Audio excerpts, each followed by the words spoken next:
Surat kepada orang Ibrani, pasal 1 ayat 1-4. Allah berfirman dengan perantaraan anaknya.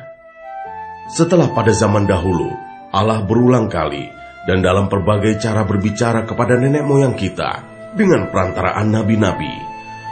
Maka pada zaman akhir ini, Ia telah berbicara kepada kita dengan perantaraan anaknya yang telah Ia tetapkan sebagai yang berhak menerima segala yang ada.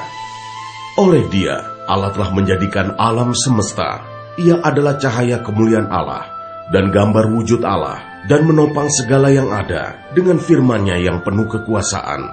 Dan setelah Ia selesai mengadakan penyucian dosa, Ia duduk di sebelah kanan yang maha besar, di tempat yang tinggi, jauh lebih tinggi daripada malaikat-malaikat, sama seperti nama yang dikaruniakan kepadanya, jauh lebih indah daripada nama mereka.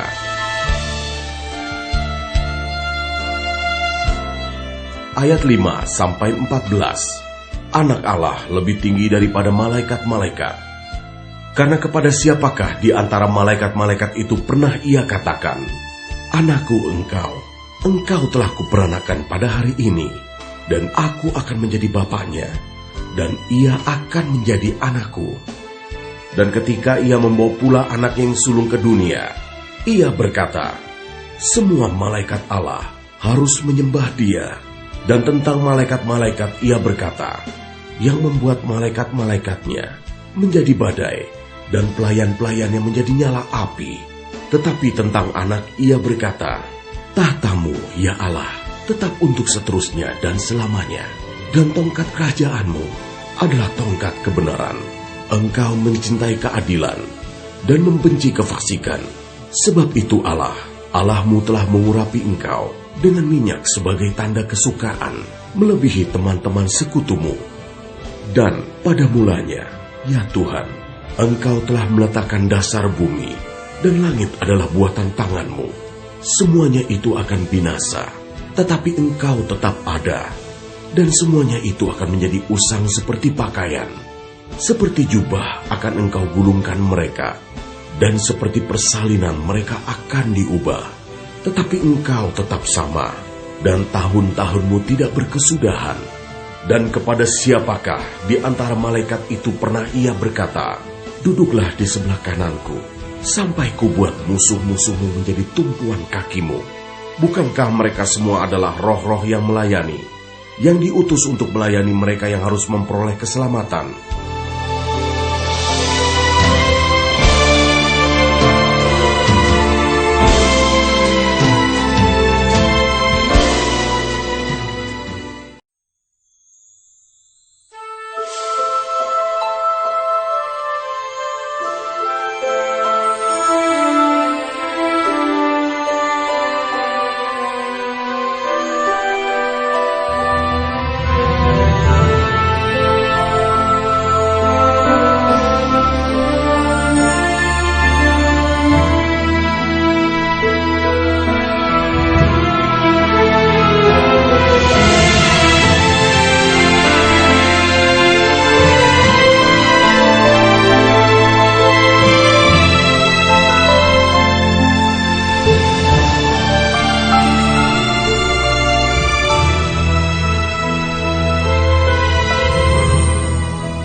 Surat kepada orang Ibrani, pasal 2 ayat 1-4. Keselamatan yang besar.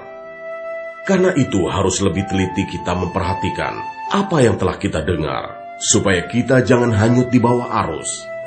Sebab kalau firman yang dikatakan dengan perantaraan malaikat-malaikat tetap berlaku, dan setiap pelanggaran dan ketidaktaatan mendapat balasan yang setimpal, bagaimanakah kita akan luput jikalau kita menyia-nyiakan keselamatan yang sebesar itu, yang mula-mula diberitakan oleh Tuhan dan oleh mereka yang telah mendengarnya kepada kita dengan cara yang dapat dipercayai, sedangkan Allah meneguhkan kesaksian mereka oleh tanda-tanda dan mujizat-mujizat, dan oleh berbagai-bagai pernyataan kekuasaan, dan kena Roh Kudus yang dibagi-bagikannya menurut kehendaknya.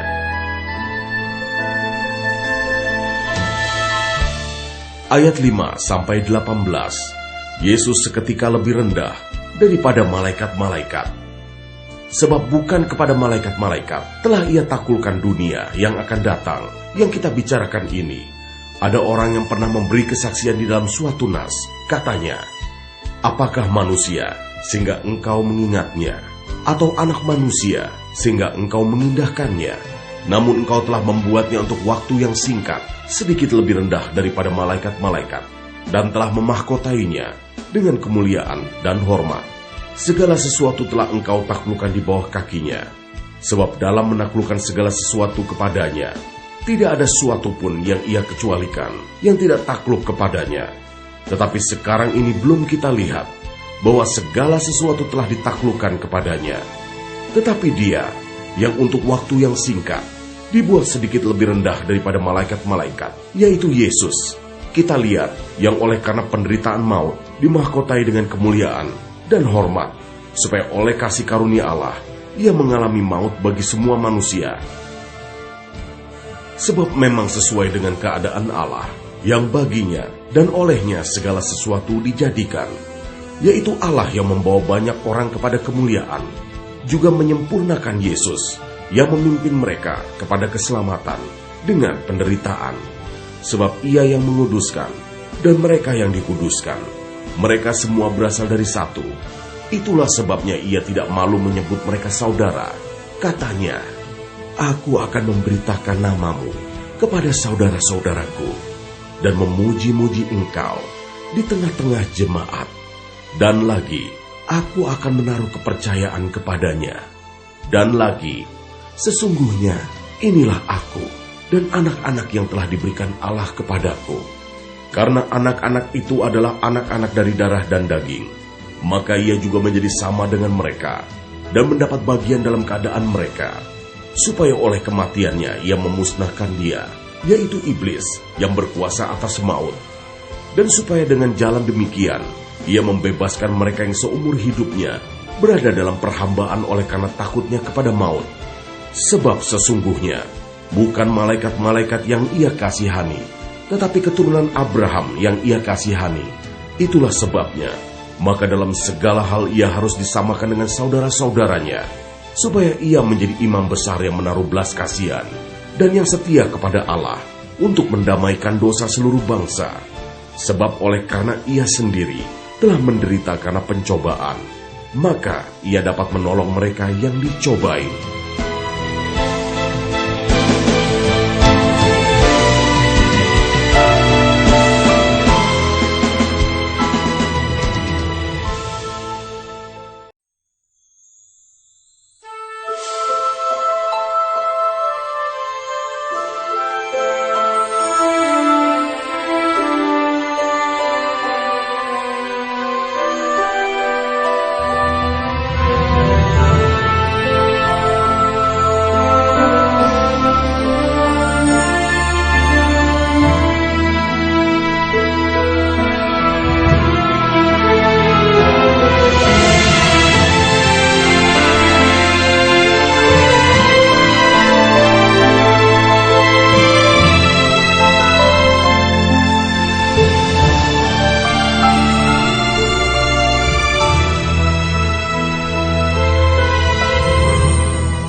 Surat kepada orang Ibrani, pasal 3, ayat 1-6.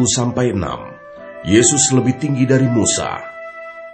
Sebab itu, hai saudara-saudara yang kudus, yang mendapat bagian dalam panggilan sorgawi, pandanglah kepada Rasul dan imam besar yang kita akui, yaitu Yesus, yang setia kepada Dia yang telah menetapkannya, sebagaimana Musa pun setia dalam segenap rumahnya. Sebab ia dipandang layak mendapat kemuliaan lebih besar daripada Musa, sama seperti ahli bangunan, lebih dihormati daripada rumah yang dibangunnya. Sebab setiap rumah dibangun oleh seorang ahli bangunan, tetapi ahli bangunan segala sesuatu ialah Allah. Dan Musa memang setia dalam segenap rumah Allah, sebagai pelayan untuk memberi kesaksian tentang apa yang akan diberitakan kemudian. Tetapi Kristus setia sebagai anak yang mengepalai rumahnya, dan rumahnya ialah kita. Jika kita sampai kepada akhirnya, teguh berpegang pada kepercayaan dan pengharapan yang kita megahkan.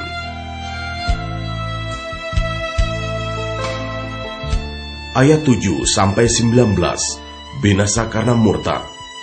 Sebab itu, seperti yang dikatakan Roh Kudus, pada hari ini, jika kamu mendengar suaranya, janganlah keraskan hatimu seperti dalam kegeraman pada waktu pencobaan di padang gurun, di mana nenek moyangmu mencobai aku dengan jalan menguji aku, sekalipun mereka melihat perbuatan-perbuatanku 40 tahun lamanya. Itulah sebabnya aku murka kepada angkatan itu dan berkata, selalu mereka sesat hati dan mereka tidak mengenal jalanku, sehingga aku bersumpah dalam murkaku, mereka takkan masuk ke tempat perhentianku.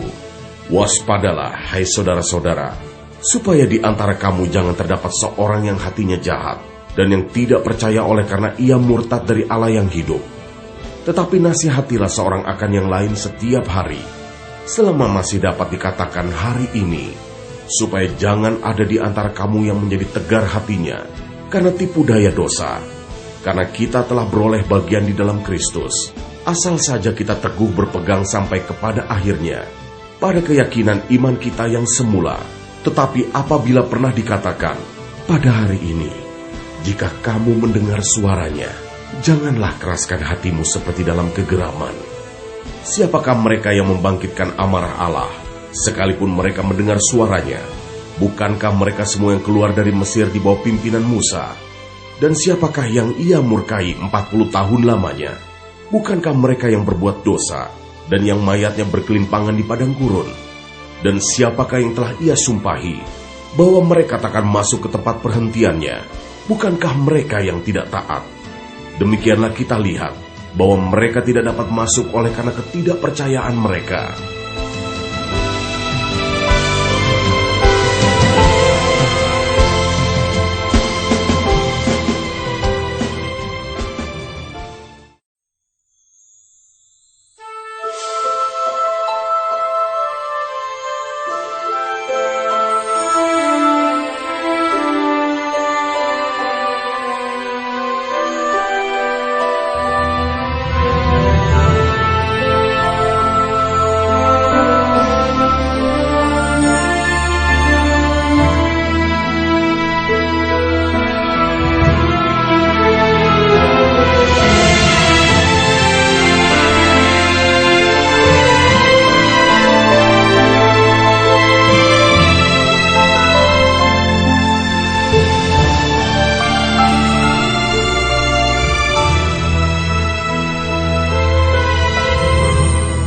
Surat kepada orang Ibrani, pasal 4, ayat 1-13. Hari perhentian yang disediakan Allah. Sebab itu, baiklah kita waspada, supaya jangan ada seorang di antara kamu yang dianggap ketinggalan, sekalipun janji akan masuk ke dalam perhentian yang masih berlaku. Karena kepada kita, diberitakan juga kabar kesukaan, sama seperti kepada mereka. Tetapi firman pemberitaan itu tidak berguna bagi mereka, karena tidak bertumbuh bersama-sama oleh iman dengan mereka yang mendengarnya. Sebab kita yang beriman akan masuk ke tempat perhentian seperti yang ia katakan. Sehingga aku bersumpah dalam murkaku, mereka takkan masuk ke tempat perhentianku, sekalipun pekerjaannya sudah selesai sejak dunia dijadikan.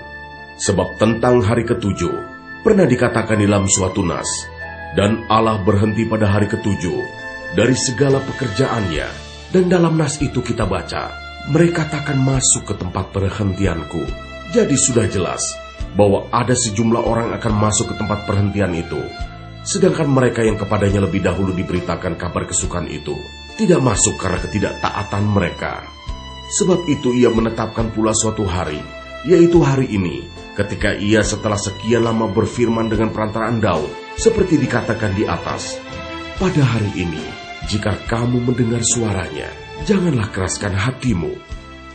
Sebab, andai kata Yosua telah membawa mereka masuk ke tempat perhentian, pasti Allah tidak akan berkata-kata kemudian tentang suatu hari lain. Jadi masih tersedia suatu hari perhentian, hari ketujuh bagi umat Allah. Sebab barang siapa telah masuk ke tempat perhentiannya, ia sendiri telah berhenti dari segala pekerjaannya, sama seperti Allah berhenti dari pekerjaannya. Karena itu, baiklah kita berusaha untuk masuk ke dalam perhentian itu, supaya jangan seorang pun jatuh karena mengikuti contoh ketidaktaatan itu juga. sebab firman Allah hidup dan kuat, dan lebih tajam daripada pedang bermata dua manapun.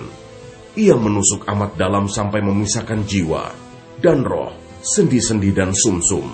Ia sanggup membedakan pertimbangan dan pikiran hati kita, dan tidak ada suatu makhluk pun yang tersembunyi di hadapannya, sebab segala sesuatu telanjang dan terbuka di depan mata Dia, yang kepadanya kita harus memberikan pertanggungan jawab. Ayat 14-16, Yesus sebagai imam besar. Karena kita sekarang mempunyai imam besar agung, yang telah melintasi semua langit, yaitu Yesus, Anak Allah, baiklah kita teguh berpegang pada pengakuan iman kita.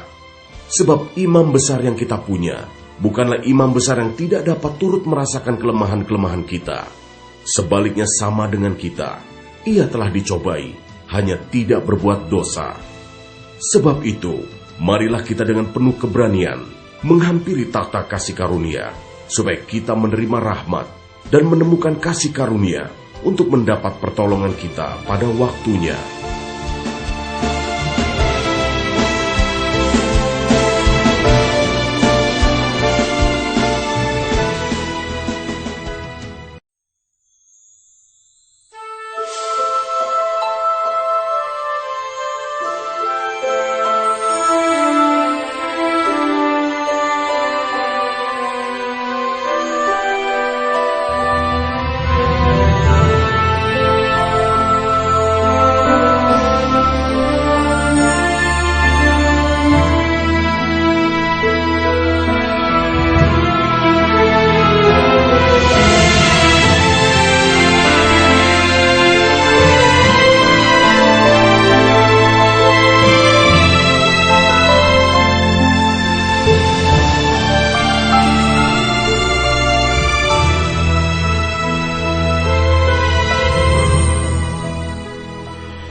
Surat kepada orang Ibrani, pasal 5 ayat 1-10. Sebab setiap imam besar yang dipilih dari antara manusia, ditetapkan bagi manusia dalam hubungan mereka dengan Allah, supaya ia mempersembahkan persembahan dan korban karena dosa. Ia harus dapat mengerti orang-orang yang jahil dan orang-orang yang sesat, karena ia sendiri penuh dengan kelemahan, yang mengharuskannya untuk mempersembahkan korban karena dosa, bukan saja bagi umat, tetapi juga bagi dirinya sendiri. Dan tidak seorang pun yang mengambil kehormatan itu bagi dirinya sendiri, tetapi dipanggil untuk itu oleh Allah, seperti yang telah terjadi dengan Harun. Demikian pula Kristus tidak memuliakan dirinya sendiri dengan menjadi imam besar, tetapi dimuliakan oleh Dia yang berfirman kepadanya, "Anakku, engkau telah kuperanakan pada hari ini." Sebagaimana firman-Nya dalam suatu nas lain, "Engkau adalah imam untuk selama-lamanya, menurut peraturan Melkisedek." Dalam hidupnya sebagai manusia, ia telah mempersembahkan doa dan permohonan dengan ratap tangis dan keluhan kepada Dia yang sanggup menyelamatkannya dari maut. Dan karena kesalehannya, ia telah didengarkan. Dan sekalipun ia adalah anak, ia telah belajar menjadi taat dari apa yang telah dideritanya. Dan sesudah ia mencapai kesempurnaannya, ia menjadi pokok keselamatan yang abadi bagi semua orang yang taat kepadanya. Dan ia dipanggil menjadi imam besar oleh Allah menurut peraturan Melkisedek.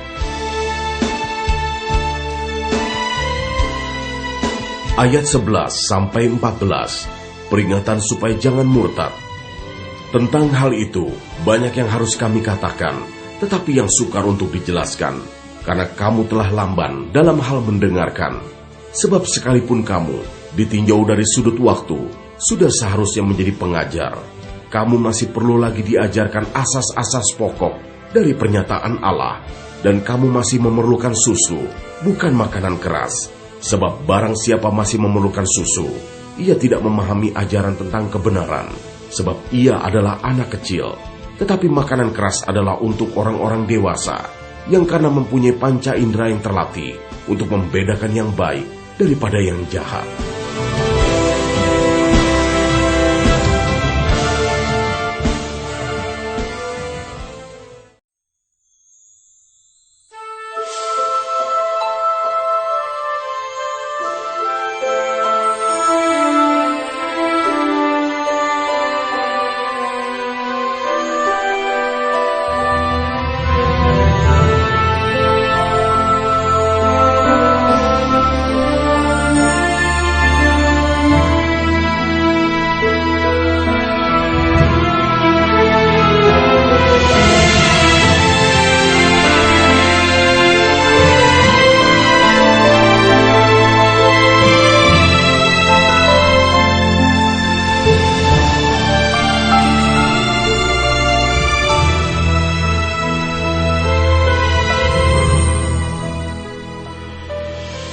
Surat kepada orang Ibrani, pasal 6 ayat 1-8.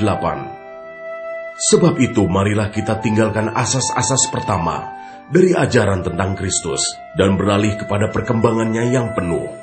Janganlah kita meletakkan lagi dasar pertobatan dari perbuatan-perbuatan yang sia-sia dan dasar kepercayaan kepada Allah, yaitu ajaran tentang pelbagai pembaptisan, penumpangan tangan, kebangkitan orang-orang mati, dan hukuman kekal. Dan itulah yang akan kita perbuat jika Allah mengizinkannya.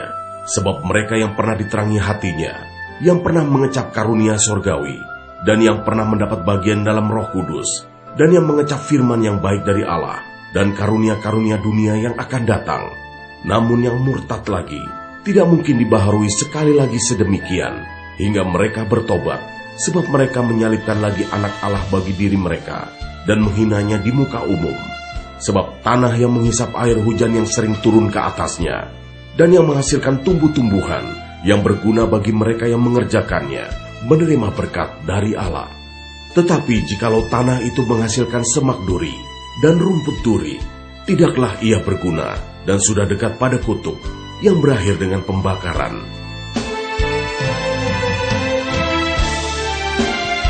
Ayat 9-20 berpegang teguh pada pengharapan. Tetapi hai saudara-saudaraku yang kekasih, sekalipun kami berkata demikian tentang kamu, kami yakin bahwa kamu memiliki sesuatu yang lebih baik yang mengandung keselamatan. Sebab Allah bukan tidak adil, sehingga ia lupa akan pekerjaanmu dan kasihmu yang kamu tunjukkan terhadap namanya oleh pelayanan kamu kepada orang-orang kudus yang masih kamu lakukan sampai sekarang. Tetapi kami ingin supaya kamu masing-masing menunjukkan kesungguhan yang sama untuk menjadikan pengharapanmu suatu milik yang pasti sampai pada akhirnya, agar kamu jangan menjadi lamban, tetapi menjadi penurut-penurut mereka yang oleh iman dan kesabaran mendapat bagian dalam apa yang dijanjikan Allah. Sebab ketika Allah memberikan janjinya kepada Abraham, ia bersumpah demi dirinya sendiri, karena tidak ada orang yang lebih tinggi daripadanya. Katanya, sesungguhnya Aku akan memberkati engkau berlimpah-limpah dan akan membuat engkau sangat banyak. Abraham menanti dengan sabar, dan dengan demikian ia memperoleh apa yang dijanjikan kepadanya. Sebab manusia bersumpah demi orang yang lebih tinggi, dan sumpah itu menjadi suatu pengokohan baginya yang mengakhiri segala bantahan. Karena itu, untuk lebih meyakinkan mereka yang berhak menerima janji itu akan kepastian putusannya, Allah telah mengikat dirinya dengan sumpah, supaya oleh dua kenyataan yang tidak berubah-ubah tentang mana Allah tidak mungkin berdusta, kita yang mencari perlindungan beroleh dorongan yang kuat untuk menjangkau pengharapan yang terletak di depan kita.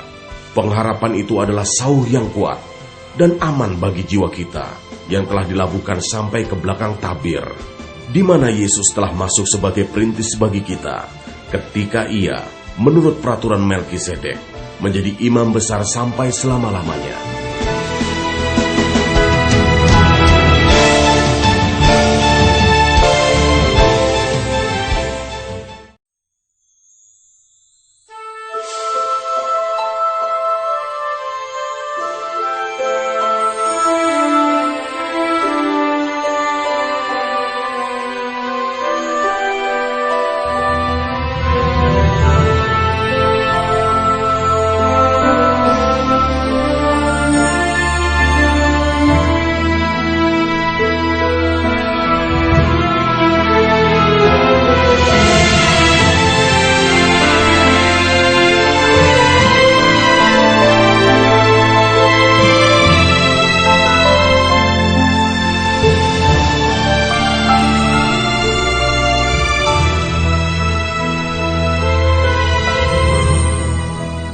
Surat kepada orang Ibrani, pasal 7, ayat 1-10.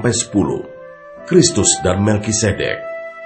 Sebab Melkisedek adalah Raja Salem dan Imam Allah yang Maha Tinggi. Ia pergi menyongsong Abraham ketika Abraham kembali dari mengalahkan raja-raja dan memberkati dia. Kepadanya pun Abraham memberikan 1/10 dari semuanya.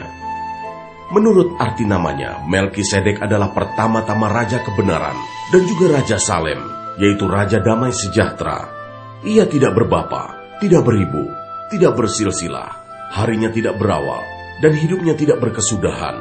Dan karena ia dijadikan sama dengan anak Allah, ia tetap menjadi imam sampai selama-lamanya.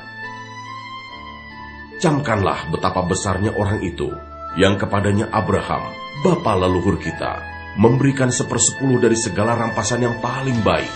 Dan mereka dari anak-anak Lewi, yang menerima jabatan imam, mendapat tugas menurut hukum Taurat, untuk memungut 10% dari umat Israel, yaitu dari saudara-saudara mereka, sekalipun mereka ini juga adalah keturunan Abraham. Tetapi Melkisedek, yang bukan keturunan mereka, memungut 10% dari Abraham dan memberkati dia, walaupun ia adalah pemilik janji. Memang tidak dapat disangkal bahwa yang lebih rendah diberkati oleh yang lebih tinggi. Dan di sini manusia-manusia fana menerima 10%, dan di sana ia, yang tentang dia diberi kesaksian bahwa ia hidup, maka dapatlah dikatakan bahwa dengan perantaran Abraham dipungut juga 10% dari Lewi, yang berhak menerima 10%, sebab ia masih berada dalam tubuh bapa leluhurnya ketika Melkisedek menyongsong bapa leluhurnya itu. Ayat 11-28. Kristus adalah imam yang lebih tinggi daripada Harun. Karena itu, andai kata oleh imamat Lewi telah tercapai kesempurnaan, sebab karena imamat itu umat Israel telah menerima Taurat. Apakah sebabnya masih perlu seorang lain ditetapkan menjadi imam besar menurut peraturan Melkisedek, dan yang tentang dia tidak dikatakan menurut peraturan Harun? Sebab jikalau imamat berubah, dengan sendirinya akan berubah pula hukum Taurat itu. Sebab ia yang dimaksudkan di sini termasuk suku lain.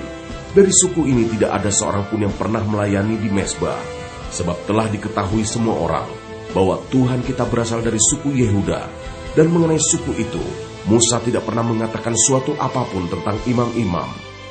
Dan hal itu jauh lebih nyata lagi jikalau ditetapkan seorang imam lain menurut cara Melkisedek, yang menjadi imam bukan berdasarkan peraturan-peraturan manusia, tetapi berdasarkan hidup yang tidak dapat binasa.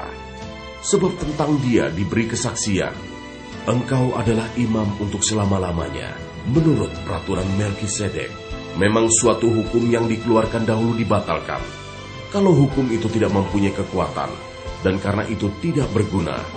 Sebab hukum Taurat sama sekali tidak membawa kesempurnaan, tetapi sekarang ditimbulkan pengharapan yang lebih baik, yang mendekatkan kita kepada Allah. Dan sama seperti hal ini tidak terjadi tanpa sumpah. Memang mereka telah menjadi imam tanpa sumpah, tetapi ia dengan sumpah diucapkan oleh Dia yang berfirman kepadanya, Tuhan telah bersumpah, dan ia tidak akan menyesal, engkau adalah imam untuk selama-lamanya. Demikian pula Yesus adalah jaminan dari suatu perjanjian yang lebih kuat, dan dalam jumlah yang besar mereka telah menjadi imam, karena mereka dicegah oleh maut untuk tetap menjabat imam. Tetapi karena ia tetap selama-lamanya, imamatnya tidak dapat beralih kepada orang lain. Karena itu ia sanggup juga menyelamatkan dengan sempurna semua orang yang oleh dia datang kepada Allah, sebab ia hidup senantiasa untuk menjadi pengantara mereka.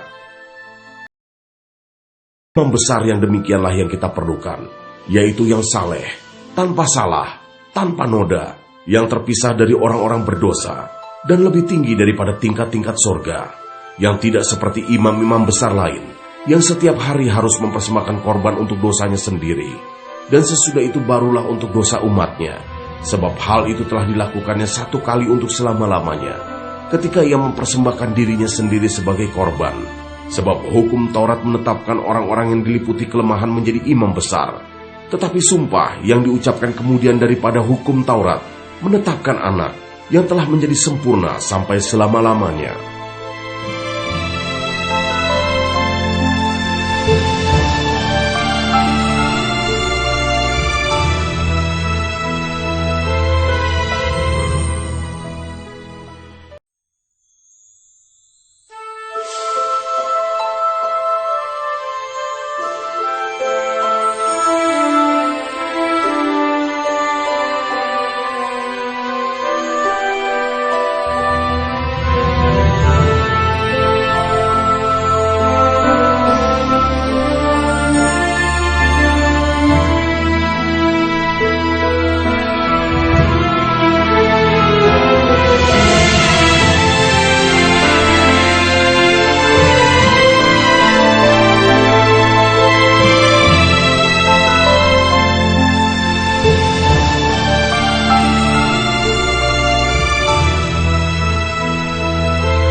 Surat kepada orang Ibrani, pasal 8, ayat 1-13. Imam besar perjanjian baru. Inti segala yang kita bicarakan itu ialah, kita mempunyai imam besar yang demikian, yang duduk di sebelah kanan tahta yang maha besar di sorga, dan yang melayani ibadah di tempat kudus, yaitu di dalam kemah sejati, yang didirikan oleh Tuhan, dan bukan oleh manusia. Sebab setiap imam besar ditetapkan untuk mempersembahkan korban dan persembahan, dan karena itu Yesus perlu mempunyai sesuatu untuk dipersembahkan. Sekiranya ia di bumi ini, ia sama sekali tidak akan menjadi imam, karena di sini telah ada orang-orang yang mempersembahkan persembahan menurut hukum Taurat. Pelayanan mereka adalah gambaran dan bayangan dari apa yang ada di sorga, sama seperti yang diberitahukan kepada Musa ketika ia hendak mendirikan kemah. Ingatlah, demikian firman-Nya, bahwa engkau membuat semuanya itu menurut contoh yang telah ditunjukkan kepadamu di atas gunung itu. Tetapi sekarang ia telah mendapat suatu pelayanan yang jauh lebih agung, karena ia menjadi pengantara dari perjanjian yang lebih mulia, yang didasarkan atas janji yang lebih tinggi. Sebab, sekiranya perjanjian yang pertama itu tidak bercacat, tidak akan dicari lagi tempat untuk yang kedua, sebab ia menegur mereka ketika ia berkata, sesungguhnya akan datang waktunya, demikianlah firman Tuhan, aku akan mengadakan perjanjian baru dengan kaum Israel dan dengan kaum Yehuda, bukan seperti perjanjian yang telah kuadakan dengan nenek moyang mereka. Pada waktu aku memegang tangan mereka untuk membawa mereka keluar dari tanah Mesir, sebab mereka tidak setia kepada perjanjianku, dan aku menolak mereka. Demikianlah firman Tuhan. Maka inilah perjanjian yang kuadakan dengan kaum Israel. Sesudah waktu itu, demikianlah firman Tuhan, aku akan menaruh hukumku dalam akal budi mereka, dan menuliskannya dalam hati mereka. Maka aku akan menjadi Allah mereka, dan mereka akan menjadi umatku. Dan mereka tidak akan mengajar lagi sesama warganya, atau sesama saudaranya dengan mengatakan, kenalah Tuhan, sebab mereka semua, besar kecil, akan mengenal aku, sebab aku akan menaruh belas kasihan terhadap kesalahan mereka, dan tidak lagi mengingat dosa-dosa mereka. Oleh karena ia berkata-kata tentang perjanjian yang baru, ia menyatakan yang pertama sebagai perjanjian yang telah menjadi tua, dan apa yang telah menjadi tua dan usang telah dekat kepada kemusnahannya.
Surat kepada orang Ibrani, pasal 9, ayat 1-10.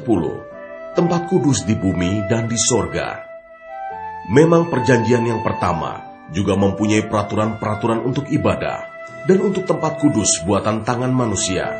Sebab ada dipersiapkan suatu kemah, yaitu bagian yang paling depan, dan di situ terdapat kaki dian dan meja dengan roti sajian. Bagian ini disebut tempat yang kudus. Di belakang tirai yang kedua, terdapat suatu kemah lagi yang disebut tempat yang maha kudus. Di situ terdapat mezbah pembakaran ukupan dari emas, dan tabut perjanjian, yang seluruhnya disalut dengan emas. Di dalam tabut perjanjian itu tersimpan buli-buli emas berisi mana, tongkat Harun yang pernah bertunas, dan loh-loh batu yang bertuliskan perjanjian, dan di atasnya kedua kerup kemuliaan yang menaungi tutup pendamaian. Tetapi hal ini tidak dapat kita bicarakan sekarang secara terperinci. Demikianlah caranya tempat yang kudus itu diatur. Maka imam-imam senantiasa masuk ke dalam kemah yang paling depan itu untuk melakukan ibadah mereka. Tetapi ke dalam kemah yang kedua, hanya imam besar saja yang masuk sekali setahun, dan harus dengan darah yang ia persembahkan karena dirinya sendiri, dan karena pelanggaran-pelanggaran yang dibuat oleh umatnya dengan tidak sadar. Dengan ini Roh Kudus menyatakan bahwa jalan ke tempat yang kudus itu belum terbuka selama kemah yang pertama itu masih ada. Itu adalah kiasan masa sekarang. Sesuai dengan itu, dipersembahkan korban dan persembahan yang tidak dapat menyempurnakan mereka yang mempersembahkannya menurut hati nurani mereka. Karena semuanya itu, di samping makanan minuman dan berbagai macam pembasuhan, hanyalah peraturan-peraturan untuk hidup insani yang hanya berlaku sampai tibanya waktu pembaharuan.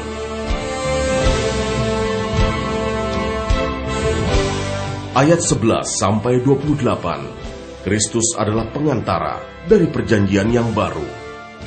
Tetapi Kristus telah datang sebagai imam besar untuk hal-hal yang baik yang akan datang.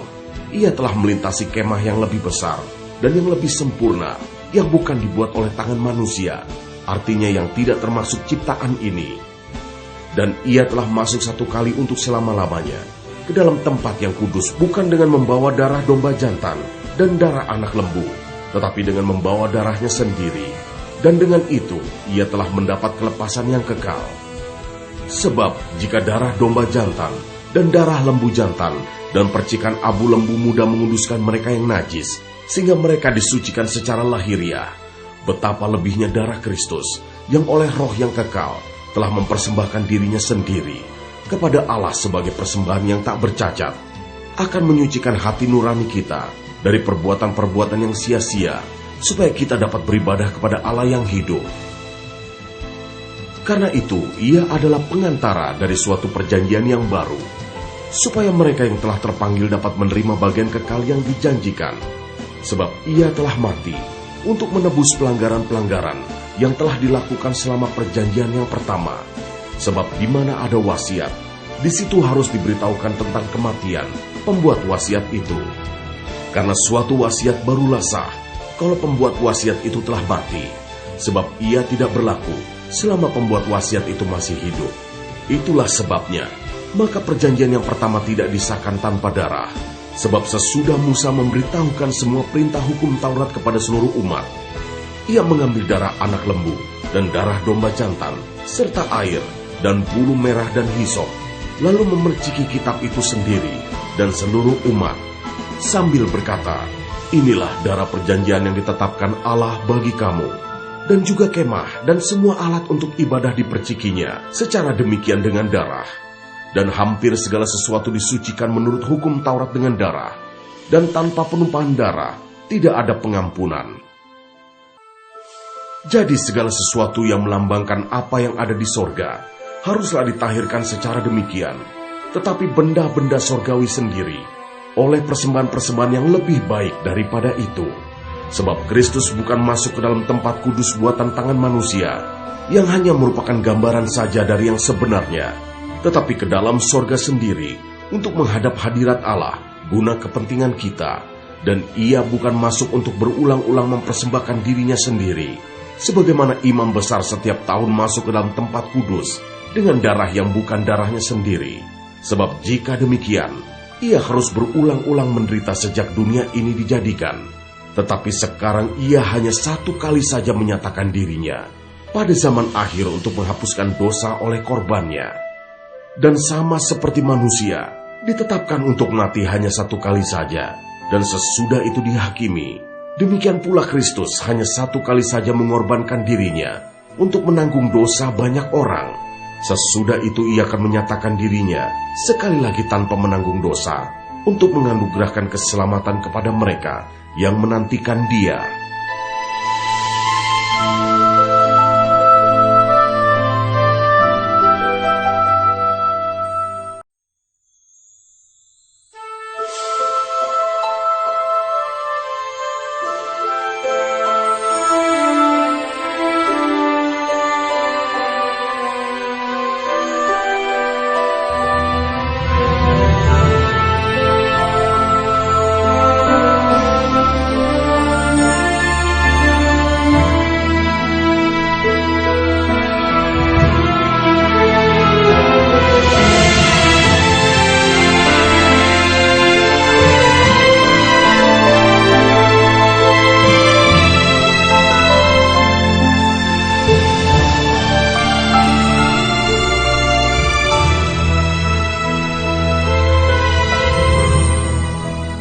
Surat kepada orang Ibrani, pasal 10, ayat 1-18, persembahan yang sempurna. Di dalam hukum Taurat, hanya terdapat bayangan saja dari keselamatan yang akan datang, dan bukan hakikat dari keselamatan itu sendiri. Karena itu dengan korban yang sama, yang setiap tahun terus-menerus dipersembahkan, hukum Taurat tidak mungkin menyempurnakan mereka yang datang mengambil bagian di dalamnya. Sebab jika hal itu mungkin, pasti orang tidak mempersembahkan korban lagi, sebab mereka yang melakukan ibadah itu tidak sadar lagi akan dosa setelah disucikan sekali untuk selama-lamanya. Tetapi justru oleh korban-korban itu, setiap tahun orang diperingatkan akan adanya dosa, sebab tidak mungkin darah lembu jantan atau darah domba jantan menghapuskan dosa. Karena itu, ketika ia masuk ke dunia, ia berkata, "Korban dan persembahan tidak engkau kehendaki, tetapi engkau telah menyediakan tubuh bagiku. Kepada korban bakaran dan korban penghapus dosa, engkau tidak berkenan." Lalu aku berkata, "Sungguh, aku datang, dalam gulungan kitab ada tertulis tentang aku, untuk melakukan kehendak-Mu, ya Allahku." Di atas ia berkata, "Korban dan persembahan, korban bakaran, dan korban penghapus dosa tidak engkau kehendaki dan engkau tidak berkenan kepadanya." Meskipun dipersembahkan menurut hukum Taurat, dan kemudian katanya, "Sungguh, aku datang untuk melakukan kehendak-Mu."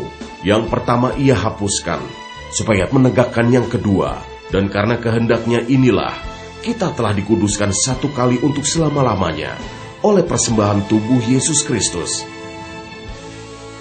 Selanjutnya setiap imam melakukan tiap-tiap hari pelayanannya, dan berulang-ulang mempersembahkan korban yang sama sekali tidak dapat menghapuskan dosa. Tetapi ia, setelah mempersembahkan hanya satu korban saja karena dosa, ia duduk untuk selama-lamanya di sebelah kanan Allah. Dan sekarang ia hanya menantikan saatnya, di mana musuh-musuhnya akan dijadikan tumpuan kakinya. Sebab oleh satu korban saja, ia telah menyempurnakan untuk selama-lamanya mereka yang ia kuduskan. Dan tentang hal itu, Roh Kudus juga memberi kesaksian kepada kita. Sebab setelah ia berfirman, "Inilah perjanjian yang akan kuadakan dengan mereka sesudah waktu itu." Ia berfirman pula, "Aku akan menaruh hukumku di dalam hati mereka dan menuliskannya dalam akal budi mereka. Dan aku tidak lagi mengingat dosa-dosa dan kesalahan mereka." Jadi apabila untuk semuanya itu ada pengampunan, tidak perlu lagi dipersembahkan korban karena dosa.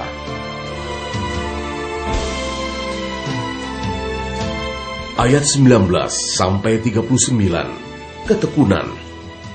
Jadi, saudara-saudara, oleh darah Yesus kita sekarang penuh keberanian dapat masuk ke dalam tempat kudus, karena ia telah membuka jalan yang baru dan yang hidup bagi kita melalui tabir, yaitu dirinya sendiri.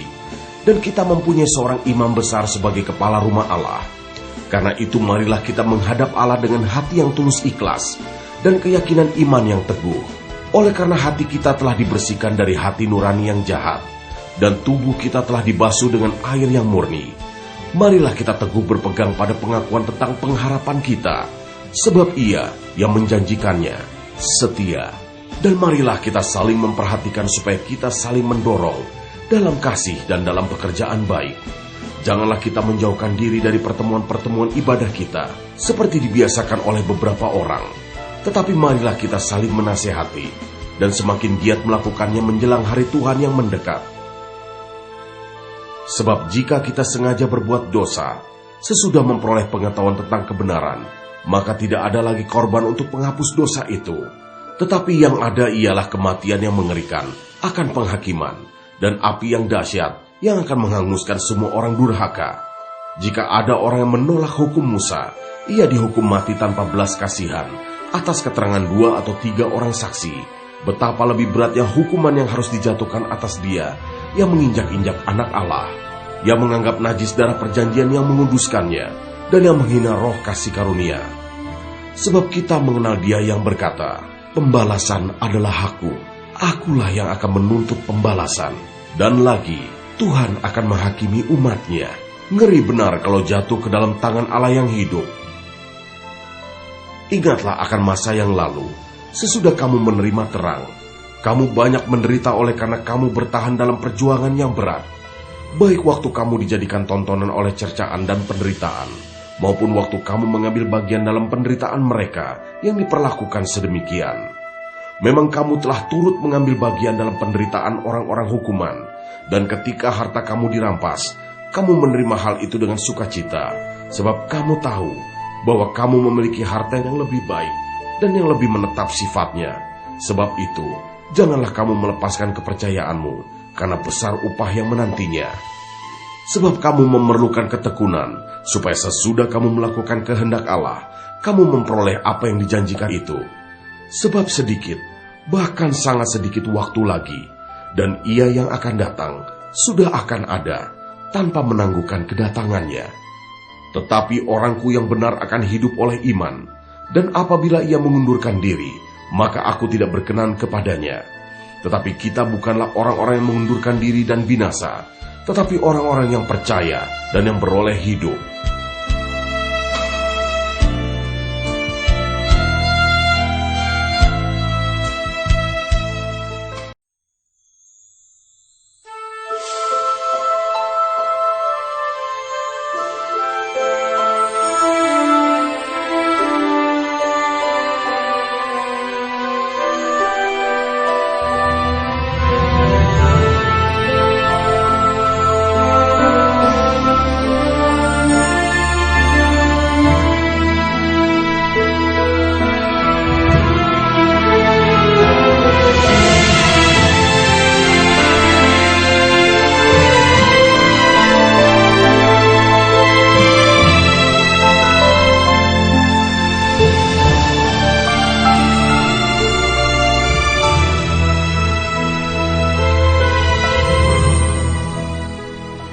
Surat kepada orang Ibrani, pasal 11, ayat 1-40.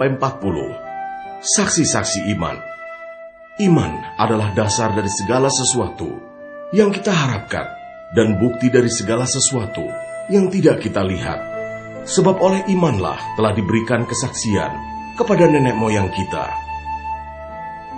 Karena iman kita mengerti bahwa alam semesta telah dijadikan oleh firman Allah, sehingga apa yang kita lihat telah terjadi dari apa yang tidak dapat kita lihat. Karena iman, Habel telah mempersembahkan kepada Allah korban yang lebih baik daripada korban Kain. Dengan jalan itu, ia memperoleh kesaksian kepadanya bahwa ia benar, karena Allah berkenan akan persembahannya itu, dan karena iman ia masih berbicara sesudah ia mati. Karena iman Henokh terangkat, supaya ia tidak mengalami kematian, dan ia tidak ditemukan, karena Allah telah mengangkatnya. Sebab sebelum ia terangkat, ia memperoleh kesaksian bahwa ia berkenan kepada Allah. Tetapi tanpa iman tidak mungkin orang berkenan kepada Allah. Sebab barang siapa berpaling kepada Allah, ia harus percaya bahwa Allah ada, dan bahwa Allah memberi upah kepada orang yang sungguh-sungguh mencari Dia. Karena iman, maka Nuh dengan petunjuk Allah tentang sesuatu yang belum kelihatan, dengan taat mempersiapkan bahtera untuk menyelamatkan keluarganya. Dan karena iman itu, ia menghukum dunia, dan ia ditentukan untuk menerima kebenaran sesuai dengan imannya. Karena iman Abraham taat ketika ia dipanggil untuk berangkat ke negeri yang akan diterimanya menjadi milik pusakanya. Lalu ia berangkat dengan tidak mengetahui tempat yang ia tujui. Karena iman ia diam di tanah yang dijanjikan itu seolah-olah di suatu tanah asing. Dan di situ ia tinggal di kemah dengan Ishak dan Yakub, yang turut menjadi ahli waris janji yang satu itu. Sebab ia menanti-nantikan kota yang mempunyai dasar, yang direncanakan dan dibangun oleh Allah. Karena iman ia juga dan Sarah beroleh kekuatan untuk menurunkan anak cucu, walaupun usianya sudah lewat. Karena ia menganggap Dia yang memberikan janji itu setia. Itulah sebabnya, maka dari satu orang, malahan orang yang telah mati pucuk, terpancar keturunan besar, seperti bintang di langit, dan seperti pasir di tepi laut, yang tidak terhitung banyaknya.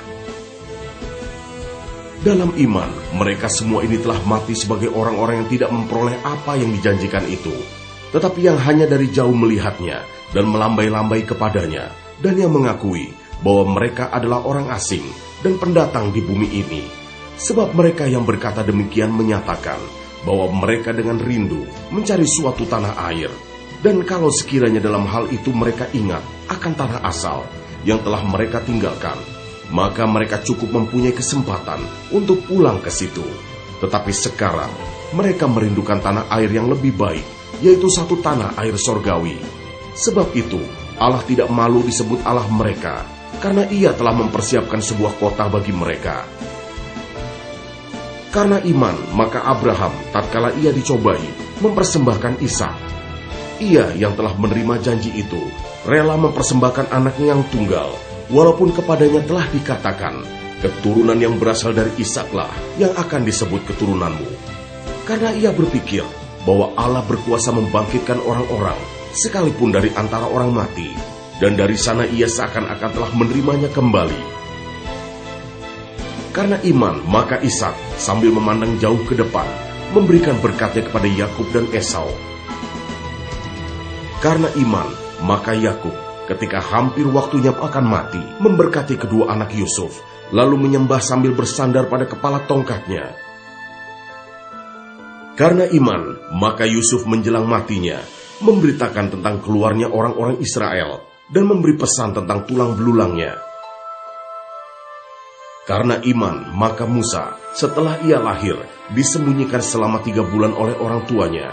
Karena mereka melihat bahwa anak itu elok rupanya, dan mereka tidak takut akan perintah raja.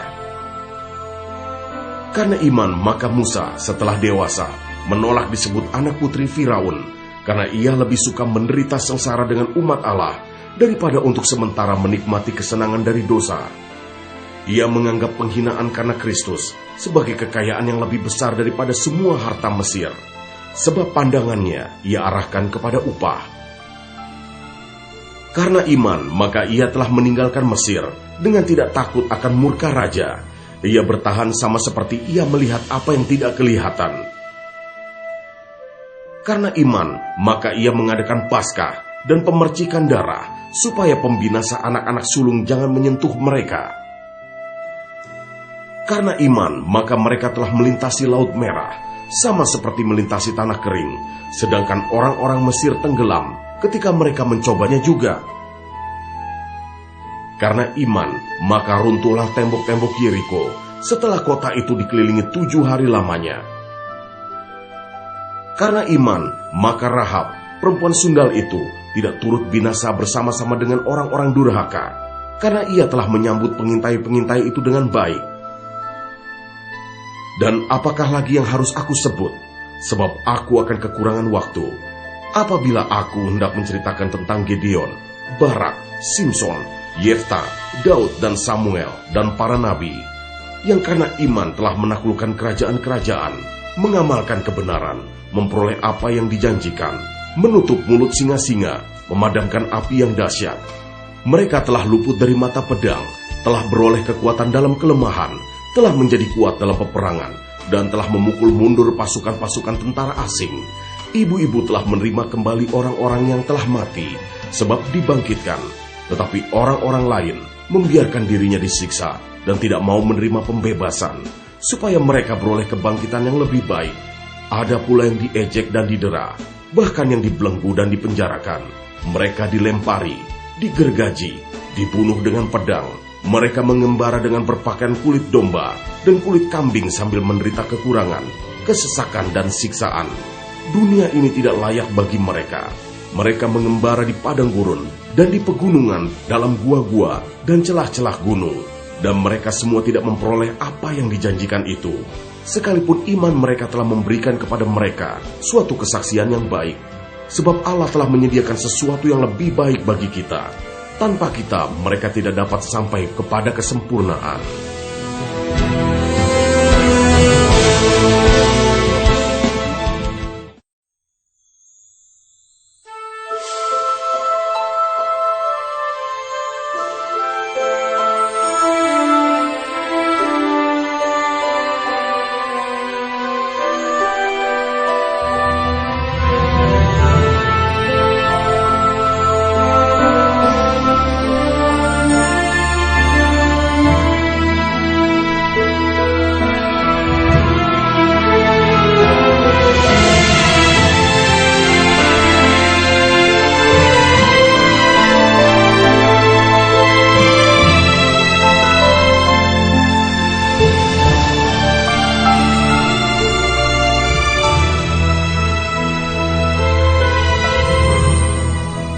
Surat kepada orang Ibrani, pasal 12 ayat 1-17.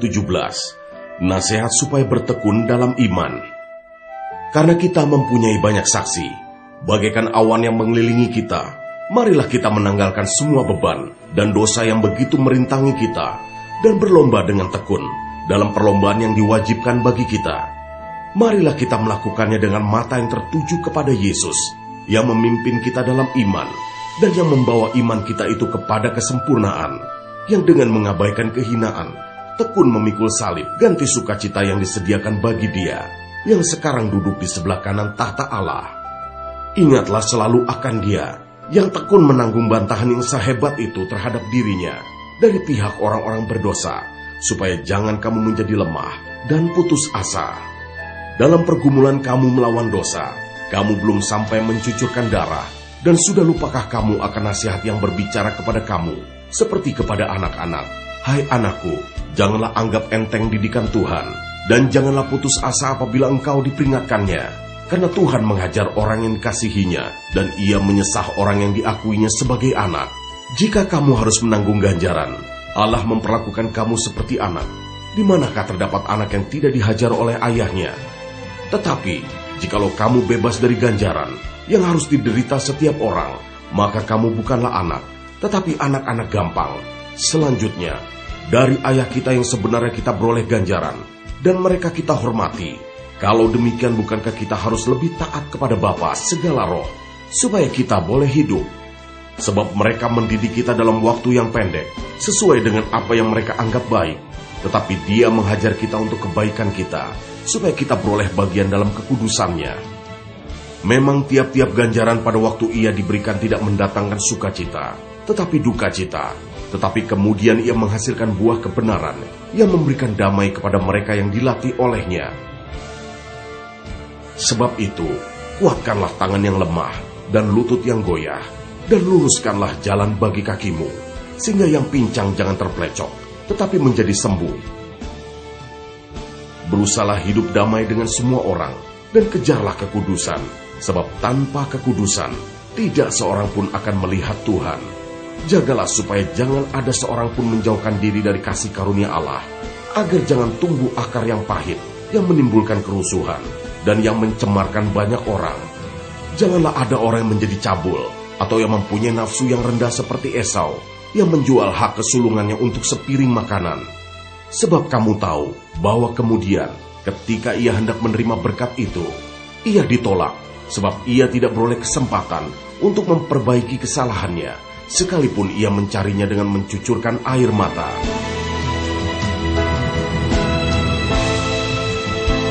Ayat 18-29, tanggung jawab yang berat. Sebab kamu tidak datang kepada gunung yang dapat disentuh, dan api yang menyala-nyala, kepada kekelaman, kegelapan, dan angin badai, kepada bunyi sangkakala, dan bunyi suara yang membuat mereka yang mendengarnya memohon, supaya jangan lagi berbicara kepada mereka, sebab mereka tidak tahan mendengar perintah ini. Bahkan jika binatang pun yang menyentuh gunung, ia harus dilempari dengan batu. Dan sangat mengerikan pemandangan itu, sehingga Musa berkata, "Aku sangat ketakutan dan sangat gemetar." Tetapi kamu sudah datang ke Bukit Sion, ke kota Allah yang hidup, Yerusalem sorgawi, dan kepada beribu-ribu malaikat, suatu kumpulan yang meriah, dan kepada jemaat anak-anak sulung, yang namanya terdaftar di sorga, dan kepada Allah, yang menghakimi semua orang, dan kepada roh-roh orang-orang benar, yang telah menjadi sempurna, dan kepada Yesus, pengantara perjanjian baru, dan kepada darah pemercikan, yang berbicara lebih kuat daripada darah Habel. Jagalah supaya kamu jangan menolak Dia yang berfirman. Sebab jikalau mereka yang menolak Dia yang menyampaikan firman Allah di bumi, tidak luput, apalagi kita, jika kita berpaling dari Dia yang berbicara dari sorga. Waktu itu suaranya menggoncangkan bumi, tetapi sekarang Ia memberikan janji, satu kali lagi Aku akan menggoncangkan bukan hanya bumi saja, melainkan langit juga. Ungkapan satu kali lagi menunjuk kepada perubahan pada apa yang dapat digoncangkan, karena ia dijadikan supaya tinggal tetap apa yang tidak tergoncangkan. Jadi, karena kita menerima kerajaan yang tidak tergoncangkan, marilah kita mengucap syukur dan beribadah kepada Allah menurut cara yang berkenan kepadanya, dengan hormat dan takut, sebab Allah kita adalah api yang menghanguskan.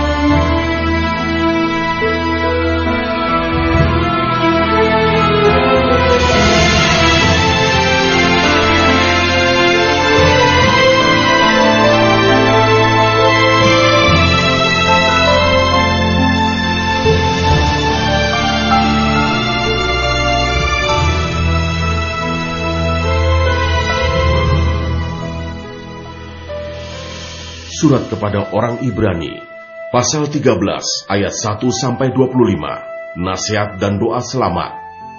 Peliharalah kasih persaudaraan. Jangan kamu lupa memberi tumpangan kepada orang, sebab dengan berbuat demikian, beberapa orang dengan tidak diketahuinya telah menjamu malaikat-malaikat. Ingatlah akan orang-orang hukuman, karena kamu sendiri juga adalah orang-orang hukuman. Dan ingatlah akan orang-orang yang diperlakukan sewenang-wenang, karena kamu sendiri juga masih hidup di dunia ini.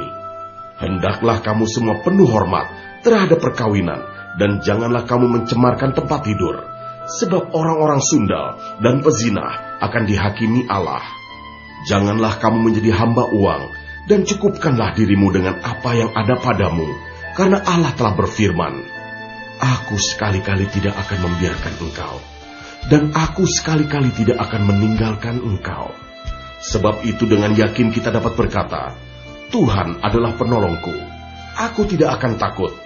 Apakah yang dapat dilakukan manusia terhadap aku?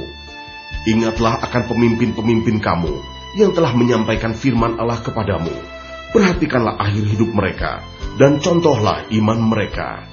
Yesus Kristus tetap sama, baik kemarin maupun hari ini, dan sampai selama-lamanya. Janganlah kamu disesatkan oleh berbagai-bagai ajaran asing, sebab yang baik ialah bahwa hati kamu diperkuat dengan kasih karunia, dan bukan dengan berbagai makanan yang tidak memberi faedah kepada mereka yang menuruti aturan-aturan makanan macam itu. Kita mempunyai suatu mezbah, dan orang-orang yang melayani kemah tidak boleh makan dari apa yang di dalamnya, karena tubuh binatang-binatang yang darahnya dibawa masuk ke tempat kudus oleh imam besar sebagai korban penghapus dosa, dibakar di luar perkemahan. Itu jugalah sebabnya Yesus telah menderita di luar pintu gerbang untuk memuduskan umatnya dengan darahnya sendiri. Karena itu marilah kita pergi kepadanya di luar perkemahan dan menanggung kehinaannya. Sebab di sini kita tidak mempunyai tempat tinggal yang tetap, kita mencari kota yang akan datang. Sebab itu marilah kita oleh Dia senantiasa mempersembahkan korban syukur kepada Allah, yaitu ucapan bibir yang memuliakan namanya. Dan janganlah kamu lupa berbuat baik dan memberi bantuan, sebab korban-korban yang demikianlah yang berkenan kepada Allah. Taatilah pemimpin-pemimpinmu dan tunduklah kepada mereka, sebab mereka berjaga-jaga atas jiwamu, sebagai orang-orang yang harus bertanggung jawab atasnya.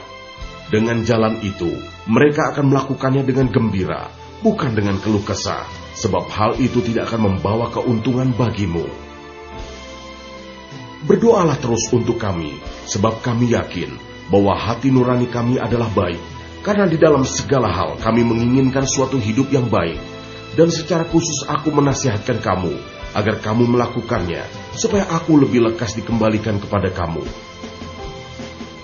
Maka Allah damai sejahtera, yang oleh darah perjanjian yang kekal, telah membawa kembali dari antara orang mati, Gembala Agung segala domba, yaitu Yesus Tuhan kita, kiranya memperlengkapi kamu dengan segala yang baik, untuk melakukan kehendak-Nya, dan mengerjakan di dalam kita, apa yang berkenan kepadanya, oleh Yesus Kristus. Bagi Dialah kemuliaan sampai selama-lamanya. Amin. Dan aku menasihatkan kamu, saudara-saudara, supaya kata-kata nasihat ini kamu sambut dengan rela hati, sekalipun pendek saja suratku ini kepada kamu. Ketahuilah bahwa Timotius saudara kita telah berangkat. Segera sesudah ia datang, aku akan mengunjungi kamu bersama-sama dengan dia. Sampaikanlah salam kepada semua pemimpin kamu dan semua orang kudus. Terimalah salam dari saudara-saudara di Italia. Kasih karunia menyertai kamu sekalian.